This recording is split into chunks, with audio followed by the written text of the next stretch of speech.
warahmatullahi wabarakatuh. Selamat pagi anak-anak, semoga sehat selalu ya di rumah. Jadi hari ini kita akan melanjutkan materi kemarin, yaitu tentang beriman kepada kitab-kitab Allah Subhanahu wa Ta'ala. Nah, yang pertama ini kita akan membahas tentang kelebihan dan keistimewaan dari Al-Quran. Kelebihan dan keistimewaan Al-Quran yang pertama yaitu Al-Quran terpelihara kemurnian dan keutuhannya. Hal ini membedakan Al-Quran dengan kitab-kitab sebelumnya yang sudah ada campur tangan dari manusia. Mereka mengubah isinya. Sedangkan Al-Quran ini Allah menjaganya sehingga sampai sekarang isi dari Al-Quran itu dari zaman diturunkan pada saat zaman Nabi Muhammad sampai sekarang itu isinya tetap. Lalu yang kedua, membacanya bernilai ibadah. Kita tahu ya, setiap kita membaca Al-Quran, satu huruf itu dinilai dengan 10 kebaikan. Lalu yang ketiga, menyempurnakan kitab-kitab sebelumnya. Ini nanti akan kita bahas di slide selanjutnya. Yang keempat, keindahan bahasanya tidak tertandingi.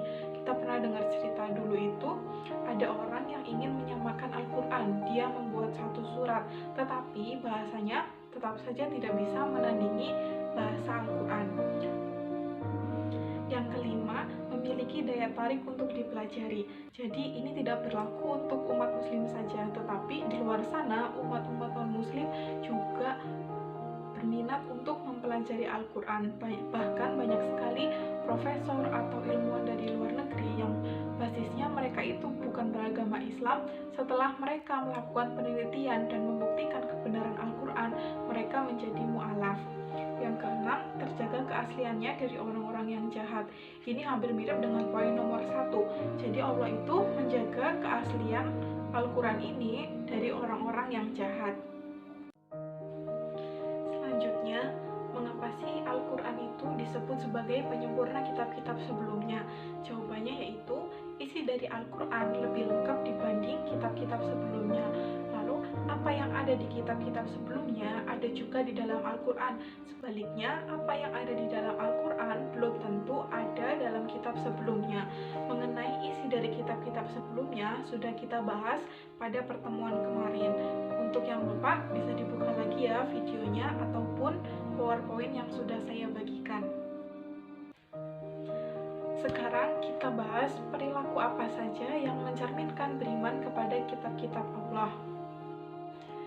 Kita sebagai umat Islam itu wajib meyakini dan mempercayai semua kitab Allah, baik Taurat, Zabur, Injil, dan juga Al-Quran. Keimanan kita terhadap kitab sebelum Al-Quran dilakukan dengan cara menghormati dan tidak membeda-bedakan antara kitab-kitab selain Al-Quran. Sedangkan perilaku yang menunjukkan bahwa kita beriman kepada Al-Quran diantaranya yang pertama yaitu menjaga Al-Quran dengan cara menghormati, memuliakan, menjunjung tinggi kitab suci Al-Quran. Yang kedua yaitu menjadikan Al-Quran sebagai petunjuk dan pedoman hidup. Selanjutnya, berusaha untuk membaca Al-Quran dalam segala kesempatan, kemudian belajar memahami arti dan juga isinya. Yang terakhir yaitu berusaha untuk mengamalkan isi Al-Quran dalam kehidupan sehari-hari. Selanjutnya, tentang hikmah beriman kepada kitab-kitab Allah. Setelah tadi kita mengetahui perilaku apa saja yang mencerminkan beriman kepada kitab, selanjutnya kita akan belajar tentang hikmah beriman kepada kitab-kitab Allah.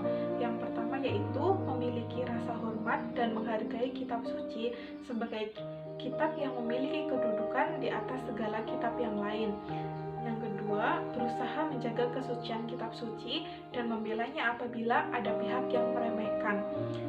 Yang selanjutnya, meningkatkan keimanan kepada Allah Subhanahu wa Ta'ala yang telah mengutus para rasul untuk menyampaikan risalahnya. Lalu hidup menjadi tertata karena adanya hukum yang bersumber pada kitab suci.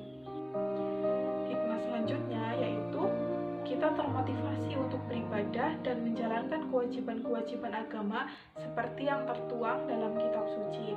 Lalu menumbuhkan sikap optimis karena telah dikaruniai pedoman hidup dari Allah untuk meraih kesuksesan baik di dunia maupun di akhirat. Lalu terjaga ketakwaannya dengan selalu menjalankan perintah Allah dan menjauhi segala larangannya. Untuk tugas mandiri, tugasnya yaitu sajikanlah sebuah data dan fakta tentang kebenaran kandungan kitab Al-Quran seperti contoh di samping. Nanti kalian bisa lihat sendiri contohnya. Jawabannya bisa kalian ditulis di kertas atau kalian ketik di Microsoft Word, lalu bisa dilampirkan di Google Classroom. Ya, cukup sekian materi dari saya tentang beriman kepada kitab-kitab Allah. Semoga setelah kita mempelajari, itu akan membuat iman kita kepada Allah juga terhadap kitab semakin meningkat ya. Dengan cara apa? Melakukan tadi perilaku apa saja sih yang harus kita lakukan sebagai bukti kalau kita itu beriman kepada kitab-kitab Allah, seperti itu. Sekian dari saya. Wassalamualaikum warahmatullahi wabarakatuh.